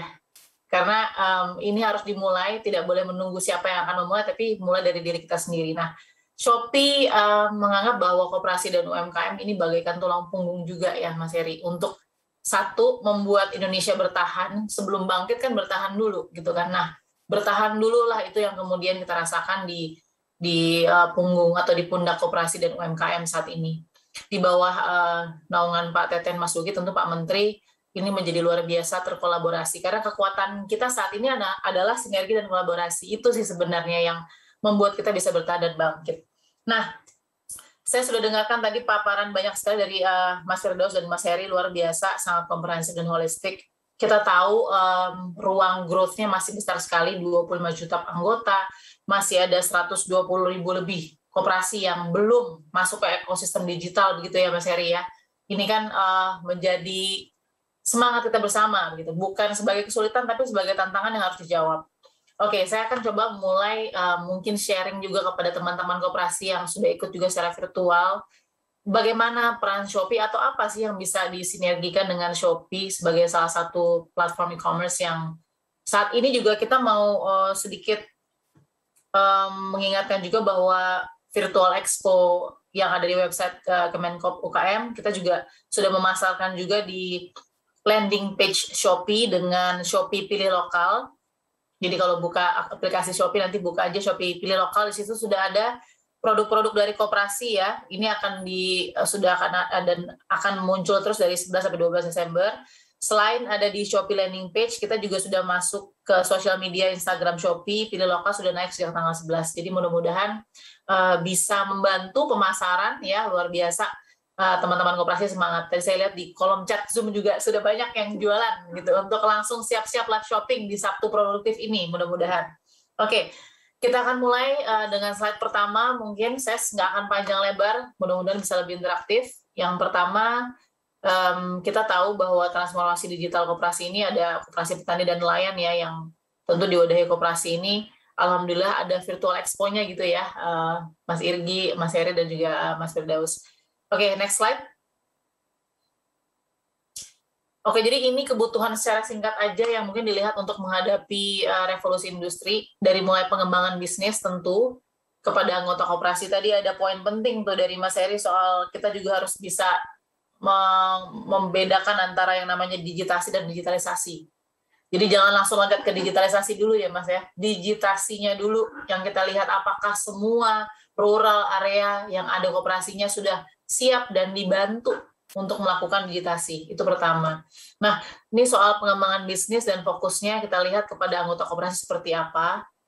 Kebutuhan modernisasi tadi bukan hanya basis IT diliterasikan atau diedukasikan, tapi bagaimana sih strategi untuk merubah dan membuat pola model bisnis yang pas dengan asasnya koperasi gitu ya, asas kekeluargaan gitu. Nah, kemudian kita juga lihat ini tadi sinergi dan kolaborasi. Kalau ada gambar tadi di awal bagaimana ekosistem bisnis digital banyak sekali ya tangan-tangannya gitu ya, tapi nggak usah khawatir bahwa kita nggak perlu menunggu semuanya sempurna, yang penting komitmennya sama. Dari situ kolaborasi dan sinergi bisa bertahan dan bangkit gitu mudah-mudahan. Oke, next-nya. Oke, bagaimana Shopee membantu meningkatkan keterampilan digital masyarakat Indonesia, khususnya melalui koperasi ya, UMKM melalui koperasi, supaya bisa bersaing. Kita lihat ya. Next. Ini hanya sedikit dari mungkin info update kami ya. Alhamdulillah sudah ada lebih dari penjual aktif di Shopee 5 juta. Memang ini masih sedikit sekali dari kalau kita lihat tadi ya, potensi pasar Indonesia jauh dari ini, tapi alhamdulillah di sini sudah ada penjual aktif di Shopee. Yang aktif itu sudah susah sekali tuh. Kalau ada mungkin pernah menjual ya, tapi kalau yang aktif, nah ini alhamdulillah sudah 5 juta penjual aktif di Shopee. Pasti diantaranya sudah ada yang dari UMKM mandiri, ada juga yang dari koperasi ya, Mas Heri ya, karena kan pasti mencoba banyak pipe gitu ya, baik dari Kuso juga pasti, baik masih mencoba dari WhatsApp group gitu ya. Nah, alhamdulillah dari Shopee mungkin juga sudah ada yang gabung. Kita juga sudah banyak kerjasama dengan koperasi. Jangkauan 514 kota dan kabupaten, ini dari Aceh hingga Papua, juga alhamdulillah sudah ada. Nah, kemudian juga mungkin kita juga perlu semangati juga nih teman-teman koperasi yang lain, karena pengurus koperasi sudah punya toko di Shopee juga sudah banyak yang gabung ya. Nah, kemudian fitur-fiturnya mungkin sudah ada yang pernah coba, ada fitur follow, chat feed, live stream ya, fitur social dan engagement-nya ini ya, dan permainan seperti Shopee Tangkap, Shopee Goyang ini yang kemudian sebenarnya untuk attract aja sih, attract dan aware bahwa oke, kita sudah mulai engage bersatu satu sama lain dengan cara lewat teknologi gitu. Nah, itu yang mungkin jadi trigger untuk teman-teman. Ya, next-nya. Oke, next-nya kita akan lihat ini berbagai tantangan yang dihadapi UMKM dan pengusaha lokal, tentunya di dalam koperasi ya, untuk bisa bertahan dan tumbuh. Pasti ada batasan referensi untuk pengembangan bisnis digital, dukungan logistik dan operasional yang kurang memadai, ini terasa sekali di lapangan, tentu Mas Heri lebih tahu ya, ini luar biasa. Dan ini lagi yang nomor 3 nih, akses pendanaan juga, kadang banyak ide tapi akses pendanaannya juga bingung begitu ya teman-teman koperasi. Serta yang keempat juga ini kadang-kadang kecil tapi ternyata justru ini kuncinya gitu. Pemasaran secara digital yang belum cukup. Pemasaran itu biasanya tantangan kita adalah masih perlu banyak belajar soal mendeskripsikan produk kita. Dari deskripsi itulah kan akan tercipta brand yang tadi diharapkan bisa jadi persepsi. Nah, itu yang kemudian masih jadi tantangan-tantangan kita, tapi sangat mudah untuk bisa dilalui kalau kolaborasi ini terus berjalan dan meluas gitu ya. Oke, next-nya. Next-nya kita lihat ini adalah program yang kita lakukan, yang Shopee lakukan, bagaimana caranya memberikan pendampingan dari hulu ke hilir bagi UMKM. Satu, tentu dari edukasi, kita nggak akan loncat ke digitalisasinya tanpa edukasi digitasi dulu tadi. Yang kedua, ada penyaluran pendanaan untuk memulai dan mengembangkan bisnis, nanti saya akan jelaskan.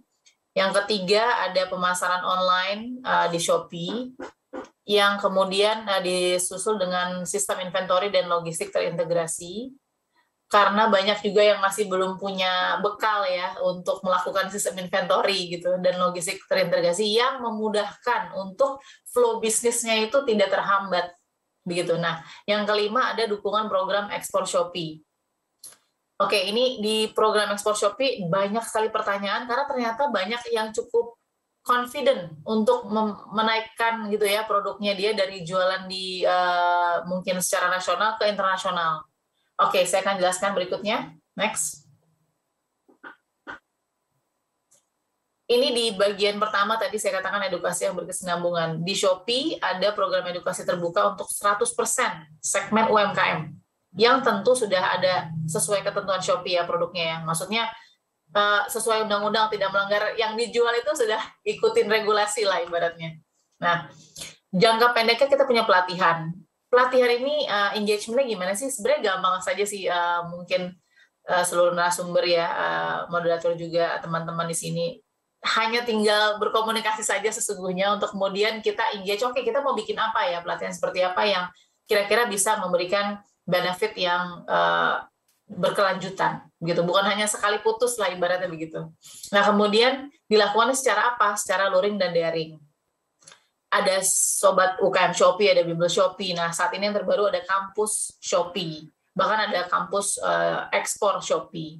Materinya seputar apa? Seputar pemasaran, inventory, pengiriman, sampai ke data tren pasar. Karena data tren pasar ini kan bisa dimonitoring dengan traffic, penjualan, dan transaksi yang terjadi ya di platform kami ya. Kita juga bisa lihat seperti apa sih data tren pasar yang ada secara real dan real time maksud saya. Nah, dukungan jangka menengah dan panjangnya ini tadi ada kampus UMKM Shopee Ekspor. Saat ini yang ekspor ada di Solo dan di Jawa Tengah ada di Solo, di Jawa Barat ada di Bandung. Nah, ini tempatnya permanen untuk pelatihan dan pendampingan UMKM. Programnya rutin dari tingkat belum punya produk ya sampai yang sudah sangat ahli dengan produk-produk atau bahkan dia mau ekspansi produknya yang lain gitu. Ini didampingi dengan trainer yang terdedikasi di kampus tersebut. Fasilitasnya apa saja? Banyak, ada ruang rapat, ada ruang foto, ada ruang live stream, ada ruang Shopee Live. Jadi di situ bisa, bahkan ada fake warehouse ya. Jadi dia tahu bagaimana sih cara membuat warehouse untuk produknya sendiri kalau memang produknya rumahan gitu. Jadi nanti dikasih showcase-nya seperti apa terlihat di situ. Oke, next. Ini adalah kita bisa lihat topik pelatihan ya, yang kemudian disesuaikan dengan kebutuhan bisnis UMKM. Banyak, contohnya potensi berjualan online, ada 7 tahap psikologi pembeli, bahkan kita harus tahu juga gitu ya. Terus kemudian dari mulai cara membuat akun sampai copywriting. Kelas selanjutnya juga begitu, sampai ke tips and trick berjualan di Shopee, dan ada seller center Shopee juga, Shopee Fit dan Shopee Live. Oke. Next-nya, ini dia. Dalam investasi jangka panjang, Shopee juga sudah membangun beberapa basis atau hub permanen untuk edukasi UMKM. Contoh yang tadi saya katakan di Solo, misalnya Jawa Tengah, ada Shopee Ekspor Solo. Tapi banyak lagi selain di Solo sebenarnya. Ada di Semarang juga ya, yang kita sudah bangun. Tapi Semarang, ada Semarang, ada Solo, jadi ada beberapa di Jawa Tengah. Karena luas begitu ya. Di Jawa Barat juga saat ini ada di Bandung. Nah, untuk kampus UMKM Shopee Ekspor, memang pembinaannya dan pelatihannya ini pasti difasilitasi. Kita juga kemudian paling tidak ini ya tujuannya juga untuk ikut berkontribusi ya membangun atau membina UMKM yang siap ekspor. Jadi kalau mau walk in juga bisa datang gitu. Saya mau daftar dong jadi seller, gimana caranya? Paling cuma butuh hitungan detik sudah bisa jadi seller gitu ya. Ibaratnya sudah oke, produk ada, ini ada mau foto juga di situ juga bisa langsung foto ibaratnya. Nanti bisa langsung join, buka akun dan bisa jualan dan kita lihat di situ seperti apa. Nah, untuk tadi tantangan pelosok ya, daerah pelosok ya, mungkin ini kan kita coba juga nih ada contohnya di Jawa Barat itu Shopee Center. Jadi memang kita bekerja sama dengan Patriot Desa dengan BUMDes ya, Badan Usaha Milik Desa untuk melihat gimana sih sebenarnya ketertarikan mereka untuk melakukan digitalisasi. Memang ternyata tantangan pasti ada ya. Tantangannya contoh misalnya ternyata banyak yang gini, misalkan seluruh provinsi punya kekhasan masing-masing. Jawa Barat, Jawa Tengah, Jawa Timur punya, dan provinsi lain itu punya kekhasan masing-masing. Tapi mungkin belum banyak yang berani untuk menjual produk-produk kekhasannya gitu. Kadang-kadang hanya jadi reseller misalnya. Jadi reseller dan itu kadang-kadang produknya juga bukan produk yang memang dari kita. Nah, ini juga kadang-kadang harus kita kasih edukasi gitu, Mas. Jadi jangan sampai kita hanya menjadi reseller, tapi mudah-mudahan dengan Shopee juga coba masuk, investasi jangka panjangnya kita bisa dan pede untuk jual produk kita sendiri yang luar biasa banyak variannya. Oke. Nextnya kita juga melihat di sini ada penyaluran pendanaan yang tadi di awal sudah ada ya. Jadi penyaluran pendanaan ini bekerja sama dengan berbagai produk pendanaan ya dari berbagai lembaga pendanaan dan tentu Bank Nasional yang sudah aman tentu. Dan S-Pinjam yang kita fasilitasikan untuk penjual Shopee. Jadi ada S-Pinjam, jadi ada pinjaman yang tenornya juga sangat menyesuaikan, tidak memberatkan begitu ya. Utamanya tentu agar ada alternatif modal kerja untuk pengembangan bisnis di Shopee. Oke, next-nya. Ini beberapa panggung online untuk UMKM di Shopee. Ada Shopee Pilih Lokal tuh mulai dari Instagram ada sendiri, mulai dari landing page di Shopee, di aplikasi Shopee juga ada sendiri, lalu ada Bangga Buatan Indonesia juga. Bahkan kalau misalkan kita punya kerjasama begitu ya dengan koperasi tertentu yang memang sudah, saya sudah pede nih, saya punya produk sekian dan ini kayaknya harus dipasarkan lebih jauh lagi selain di beberapa platform. Kita bisa kerjasama membuat campaign gitu ya untuk beberapa hari dan segala macam. Dan ini sangat efektif ternyata membantu boosting penjualan yang dibutuhkan oleh para seller gitu atau mungkin dalam hal ini teman-teman koperasi dan UMKM. Oke, next-nya. Ini dia yang menjadi PR cukup detail dibutuhkan ya bagi para pelaku usaha, UMKM dan koperasi, yaitu sistem inventory dan logistik terintegrasi. Jadi dari mulai metode pembayarannya, melalui Shopee, ada transfer dan lain, ada logistik terintegrasi, ada Shopee Express, JNT dan JNE, dan banyak lagi. Sampai seller center juga ya, yang bisa diakses di mana saja, dan Stokku, sistem kelola inventaris berbasis website, ini gratis untuk penjual juga kita berikan. Jadi, cuma-cuma lah ibaratnya begitu ya, untuk kemudian kita bisa lebih memperbaiki lagi pendekatan kita, pemahaman kita, dan pemanfaatan kita terhadap teknologi digital. Oke, next-nya. Nah, membantu UMKM merambah panggung dunia melalui program ekspor Shopee. Ini banyak pertanyaan, tapi sedikit yang berani untuk mencoba gitu. Jadi kita masih sekarang coba untuk memicu nih, semua pelaku UMKM yang memang saya kayaknya mau coba ekspor nih ya. Nah, ini contoh-contoh yang kita coba lakukan ya. Kita coba membantu UMKM untuk masuk ekspor. Karena kadang suka bingung mungkin. Next-nya boleh kita lihat. Oke. Kita next dulu ya. Saya skip dulu ini. Yes. Ini dia Shopee mendukung pengusaha lokal untuk go global. Di tahun 2019, kita sudah mulai program ekspor ini, dan alhamdulillah ternyata berkembang pesat di era pandemi ya. Dari bulan Juni ke Desember 2020 saja, berkembangnya sampai 6 kali lipat. Jadi luar biasa. Dan alhamdulillah juga produk-produk dari pengusaha lokal kita, baik UMKM dan koperasi, itu sudah berhasil mendukung pengusaha lokal sampai ke Malaysia, Singapura, Filipina, Thailand, Vietnam, dan Brazil. Di Kolombia juga ada sekarang, dan kita juga masih mau ekspansi ke beberapa wilayah lagi. Nah, di bulan Februari 2021, sudah ada 1,5 juta produk yang terjual, yang terekspor ke beberapa negara yang saya sebutkan di atas. Jadi, dan cukup mengejutkan juga ternyata dari sektor real ya, contohnya produk fashion muslim misalnya adalah salah satu produk yang sangat favorit di negara-negara ini gitu. Justru menjadi primadona. Jadi ini membanggakan juga buat kita, luar biasa ya, bisa mengibarkan bendera merah putih juga nih di Brazil gitu, di Kolombia, di Singapura dan lain-lain. Oke, next-nya. Oke, ini dia. Supaya lebih jelas, jadi apa yang Shopee bantu? Supaya koperasi dan UMKM bisa mengekspor. Satu, kita akan mulai cara pendaftaran toko dan produk, gitu ya, dengan standar untuk mengekspor gimana sih caranya, toko harus seperti apa sih terlihatnya gitu ya, dan produknya harus seperti apa. Lalu kemudian kita juga siapkan jasa penerjemahan bahasa. Jadi kalau jualannya ke Brazil ya kita bantu dengan bahasa Latin gitu misalnya. Atau kalau bahasa Vietnam misalnya, jadi ini masing-masing sesuai dengan bahasanya gitu, jadi nggak ada keterbatasan bahasa nanti dalam menjual, jadi tenang saja, ada jasa penerjemahan bahasa. Nah, kemudian ada juga satu sistem untuk memproses penjualan lokal dan ekspor. Jadi ini dalam sistem tadi tuh, sistem inventory tadi dan logistik tadi.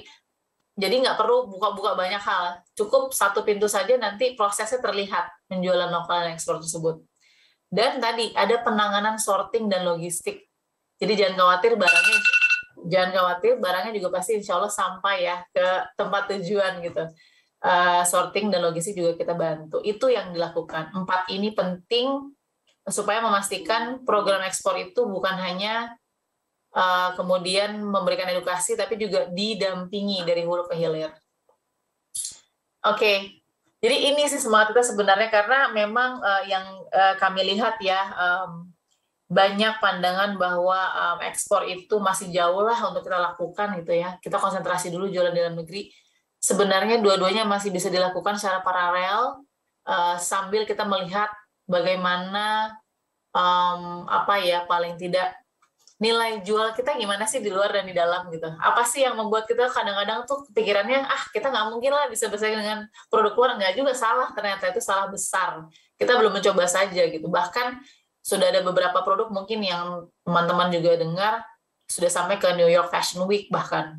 Ini kan sebuah mimpi yang, wah kok bisa ya gitu. Padahal mungkin bajunya sama-sama aja sama kita misalnya gitu ya. Kita bisa bikin juga gitu mungkin. Tapi usaha yang dicoba dan berani mengambil resiko dan berani keluar dari zona nyaman, itulah yang akan membawa kita lebih jauh lagi. Oke, next-nya. Ini dia salah satu contoh Mbak Reni ya, pemilik toko Koyu Hijab di Shopee. Alhamdulillah setelah justru ya selama pandemi kita kolaborasi dengan Mbak Reni ini, peningkatan penjualan di masa pandeminya justru sampai 70%. Dan justru dia mendapat 100 karyawan baru lagi di masa pandemi. Ini kan jadi aneh ya. Kita kepikirannya malah kita cut karyawan, enggak, ini dia malah nambah karyawan karena penjualan yang luar biasa. Gimana caranya? Ternyata Mbak Reni keluar dari zona nyaman, dia masuk ke hal-hal yang dia tidak mengerti awalnya, dia pelajari dan kita dampingi. Alhamdulillah ada jalan dan luar biasa produknya sampai ke internasional, ke negara-negara yang sudah saya sebutkan tadi, ada di Malaysia, Singapura, Filipina, Thailand, Vietnam, Brazil, dan lain-lain. Itu mungkin semangatnya memang tidak bisa diraih dalam semalam, tentu kerja keras dan sinergi, kolaborasi. Kita nggak mungkin bisa berdiri sendiri tanpa kerjasama dari semua pihak. Jadi saya harap teman-teman dari anggota koperasi semua tetap semangat, UMKM juga tetap semangat. Shopee di sini insya Allah bisa jadi pendukung dan cheerleader lah buat koperasi dan UMKM di Indonesia untuk bisa ekspor nanti insya Allah. Itu saja mungkin yang bisa saya sampaikan. Terima kasih. Mohon maaf jika ada kekurangan. Saya kembalikan lagi ke Mas Irgi. Terima kasih.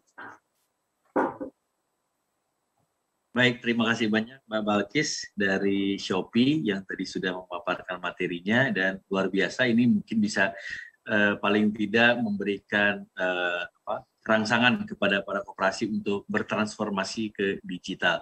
Dan kita akan masuk ke sesi tanya jawab karena di sini sudah ada beberapa pertanyaan yang memang mungkin bisa kita bacakan, dan kami mohon kepada para pembicara untuk dapat menjawabnya. Ini ada beberapa pertanyaan yang mungkin akan kami sampaikan.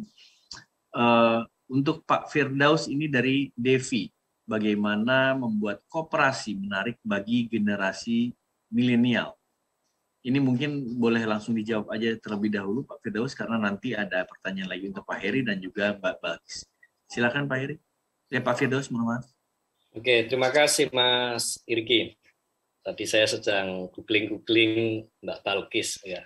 Ternyata sering yang di TV itu ya. Membuat koperasi menarik bagi generasi milenial. Ini sekaligus mungkin saya menjawab yang Pak James M. Purba ya, karena soal peririsan juga soal koperasi mahasiswa. Saya pikir yang perlu dicari adalah value proposition yang tepat. Ya, value proposition yang tepat pada segmentasi usia milenial dan pasca milenial. Itu. Yang mungkin ini berbeda dengan value proposition bagi generasi X dan baby boomer. Kalau generasi X baby boomer banyak koperasi yang kemudian berorientasi pada layanan. Nah, pada milenial dan pasca milenial, value proposition-nya apa? Ya, kita lihat karakteristik generasi ini. Rentang usia itu rentang usia 30 di bawah, sampai 30 ke bawah itu kan, milenial dan pasca milenial. Yang mana rata-rata mereka hari ini sibuk kerja, nyari cuan, menambah kekayaan, itu. Dan menariknya milenial dan pasca milenial hari ini, meskipun secara kekayaan itu masih terbatas, tapi mereka sudah mulai masuk ke investasi. Ya, Anda lihat itu ya, banyak aplikasi-aplikasi trading saham, itu ya, kayak ya putranya Jokowi itu siapa yang paling lontot itu kan juga bangun saham rakyat itu kan. Padahal masih pasca milenial hitungannya, usia mungkin 25 tahun. Dengan asumsi pada rentang-rentang itu, dia influence pada rentang-rentang usia itu, sama-sama di 20-an tahun, pendapatan terbatas, nggak kaya-kaya amat. Tetapi ternyata aware soal investasi. Itu. Nah, koperasi yang kemudian dia bisa engage ke generasi milenial kalau dia memiliki tools layanan menjawab value proposition yang seperti itu. Satu, misalnya, anak muda sekarang lagi rajin-rajin kerja, menciptakan kekayaan, ataupun dia bahkan butuh lapangan kerja, dia butuh kerja. Memungkinkan apa tidak kita mengembangkan model koperasi startup yang orientasinya bikin perusahaan. Istilahnya itu coopreneur-ship atau cooperative entrepreneurship tadi. Kita bangun perusahaan bersama berbasis koperasi. Tujuannya apa? Ya mencetak pendapatan bagi dia, mencetak kekayaan. Kalau sudah ada kekayaan, asumsi tadi pendapatan terbatas lah, tetapi masih bisa dikelola. Memungkinkan nggak koperasi membuat layanan, misalnya tadi untuk investasi. Itu. Jadi bukan hanya simpanan mungkin yaitu relatively konservatif ya bagi generasi X dan baby boomer. Tetapi pada usia 30, 20-an ini bisa apa enggak? Kemudian menawarkan instrumen-instrumen investasi yang tentu saja retailer ya receh ya. Nggak banyak, tetapi ada kemauan, mereka berani nanggung risiko, ciptakan instrumen yang seperti itu. Nah, kemudian beririsan dengan Pak James Purba, itu bagaimana soal mendigitalisasi koperasi mahasiswa, ataupun ada nggak yang inline dengan itu. Jadi koperasi mahasiswa, kalau 2 tahun terakhir ini ya kosong karena kampusnya itu sepi, sekarang mulai ramai lagi, saya pikir dalam konteks digitalisasi, ya sangat mungkin sekali. Pertanyaannya sebenarnya, apakah model bisnis pada koperasi mahasiswa hari ini masih relevan terkait dengan tadi karakteristik milenial dan pasca milenial yang ada, itu juga perlu didalami lebih lanjut. Atau kemudian mereka sudah going to melampaui dari koperasi mahasiswa seperti tradisi-tradisi sebelumnya. Ya misalnya dia sudah langsung masuk ke entrepreneurship berbasis koperasi. Kenapa? Karena fakta misalnya di lapangan banyak koperasi mahasiswa kan bekerja layanannya koperasi konsumsi, ya seperti koperasi pada umumnya itu. Sehingga nilai tambah yang diberikan kepada anggota tidak terlalu besar. Padahal kalau mahasiswa ingin pertama misal punya bisnis, langsung menambah uang saku dia, uang jajan dia nambah. Lah, memungkinkan nggak koperasi mahasiswa mendeliver layanan atau bisnis yang seperti itu?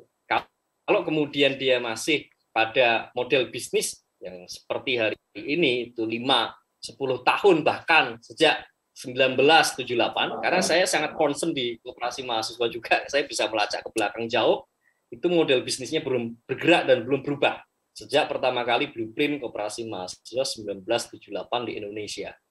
Saya pikir itu tantangannya luar biasa, dan ya rekomendasinya dia sudah turning around, coba ngelihat, kemudian dia going to koperasi startup, bangun atau kembangkan model-model bisnis yang relevan bagi generasi-generasi masa milenial yang hidup di zaman ini. Begitu Mbak Devi dan Pak James. Terima kasih. Baik, terima kasih banyak Pak Firdaus. Dan saya akan beralih ke pertanyaan selanjutnya. Ini masih yang sama, tapi untuk Pak Heri, silakan Pak Heri. Mohon maaf juga nih, saya juga harus mengingatkan lagi kepada para pembicara karena memang waktunya sudah sangat terbatas. Jadi untuk setiap pertanyaan mohon dijawab dalam waktu kurang lebih 2 menit. Untuk Pak Heri, ini masih dengan Devi. Bagaimana caranya agar koperasi yang sudah zona nyaman mau berpindah digital? Karena ini fakta di lapangan ini, mungkin sedikit saya menambahkan bahwa di lapangan banyak orang yang memang sudah masuk dalam zona nyaman, mungkin dalam industrinya ini dia sudah bisa berjualan dan lain sebagainya tanpa dengan digital pun, bahkan mereka sudah jalan. Tapi mereka tidak mau beralih karena mungkin merasa ribet dengan berpindahnya ke digital. Seperti itu, Pak Heri, silakan mohon jawabannya. Baik, terima kasih Mas Irji. Yang smile-nya atau senyumnya membekas sampai sekarang. Oke, jadi kalau menyangkut zona nyaman itu kayak lagunya 420 ya. Jadi kita santai aja. Jadi pada saat pandemi ini adalah dorongan bagi si koperasi itu harus go digital, Mbak. Kemarin saya habis ditelepon oleh mantan ketua pengurus koperasi sekunder yang anggotanya adalah koperasi-koperasi ada 90, hampir 100 koperasi di dalamnya di Jakarta. Nah, dia jadi penasehat di salah satu koperasi. Mas, ini gimana untuk dorongnya nih? Dan mereka pada saat pandemi itu kecolek nih, pak gitu. Kenapa? Pendapatan turun. Karena seluruh masyarakat itu daya belinya turun. Udah daya beli turun, potensi pendapatan turun juga, terkoreksi 30-40%.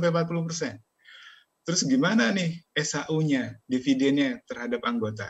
Sehingga kita kasih aja datanya, bahwa digitalisasi adalah salah satu solusinya. Kayak gitu.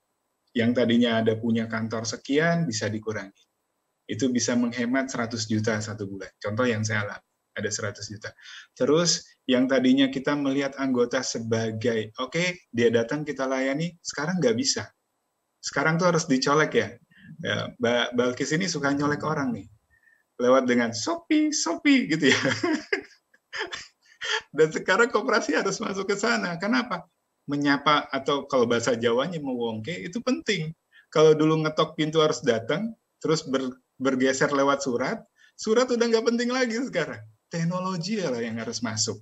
Dan ini yang saya kasih lihat ke mereka narasinya. Sadar dong, kalau pendapatan udah nggak kuat, masa masih mau cetak buku?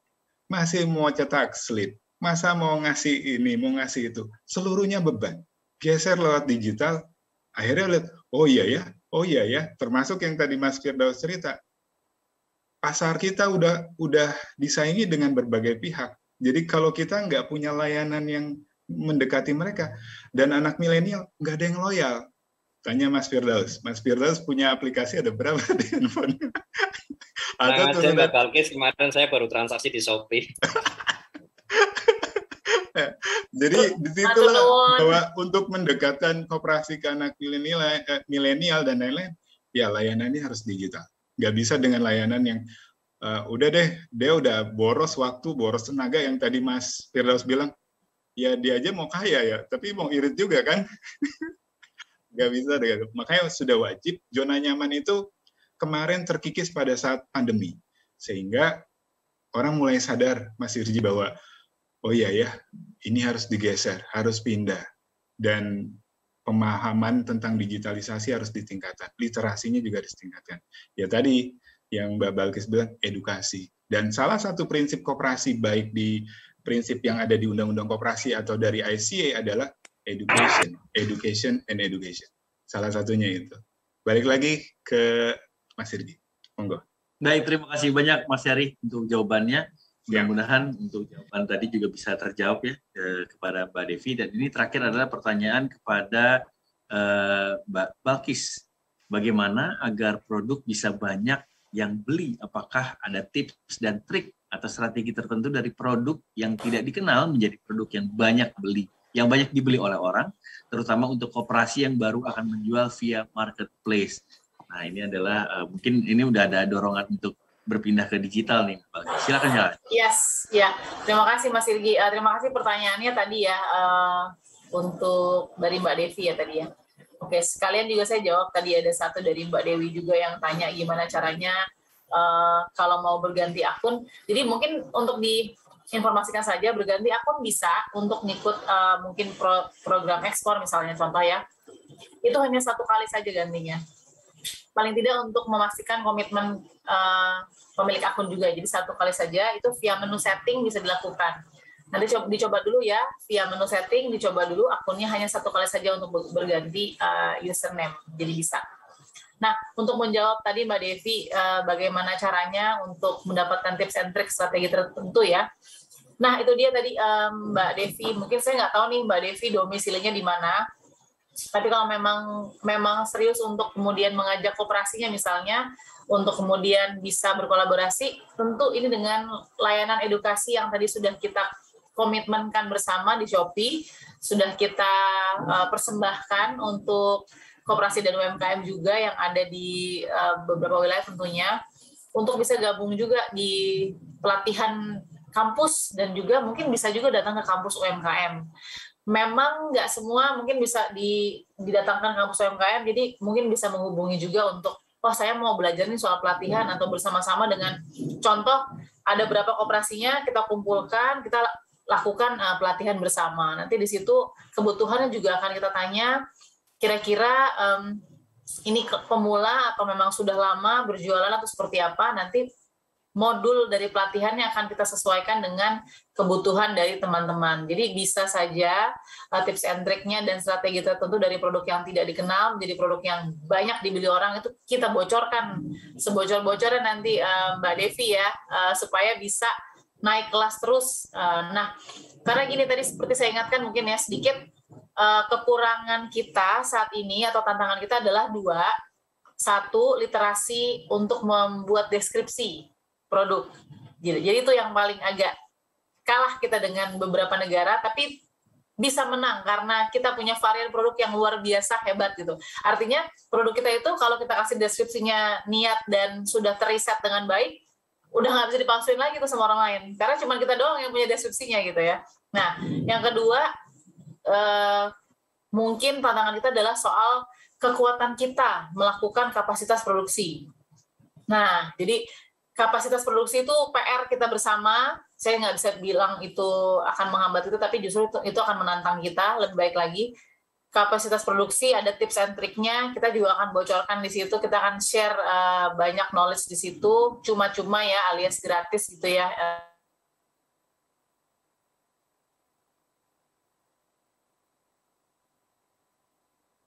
Baik, Mbak Balkis, kelihatannya agak sedikit tersendat. Ini masalah sinyal, mungkin ya.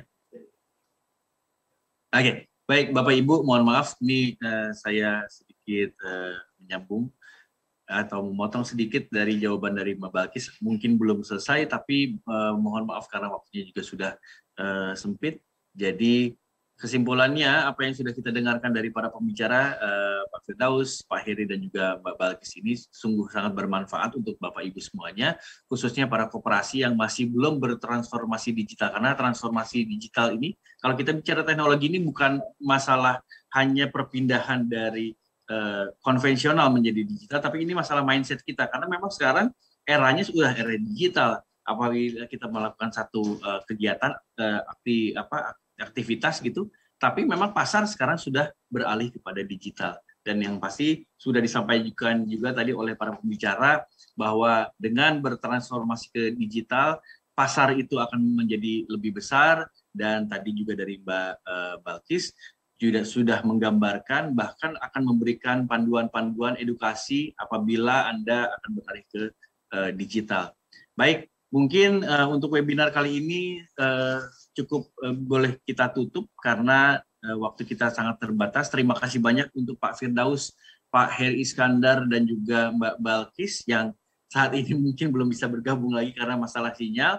Tapi ini juga boleh kita lihat sebagai gambaran bahwa kendala itu pasti akan ada. Tapi tadi sudah disampaikan oleh Pak Heri, kendala ada seperti tadi, sinyal mungkin hilang, tapi dengan panci malah sinyal jadi lebih kuat lagi. Jadi kendala akan ada, tapi apabila kita mau mencoba, siapa tahu malah akan lebih maju lagi. Baik, Bapak Ibu, sebelum kita menutup, saya juga mau memberikan informasi bahwa kita akan 15 menit untuk break dulu, dan kami mohon kepada Bapak Ibu yang menjadi peserta di Koperasi Virtual 2021 ini, bisa juga jalan-jalan selama masa break ini 15 menit di websitenya Koperasi Virtual Expo 2021, karena di sana juga Anda bisa melihat beberapa produk yang memang ditampilkan. Dan nanti setelah ini, setelah break, kita akan bergabung lagi dan mengajak Anda untuk ikut bergabung dalam talk show dengan tema Untung Bareng Koperasi Indonesia Tumbuh, Indonesia Tangguh. Sekali lagi terima kasih banyak untuk para pembicara, Bapak Firdaus Putra, Pak Heri Iskandar, dan juga Mbak Balkis. Mohon maaf apabila ada yang kurang berkenan. Saya Iri Ahmad Ferezi, mohon pamit. Terima kasih. Wassalamualaikum warahmatullahi wabarakatuh. Waalaikumsalam warahmatullahi wabarakatuh. Terima kasih Mas Irgi, Mas Firdaus. Mas Heri. Terima kasih semuanya. Terima kasih semua. Siap. Terima kasih. Mbak Balkis. Makasih ya Mas Firdaus, Mas Heri.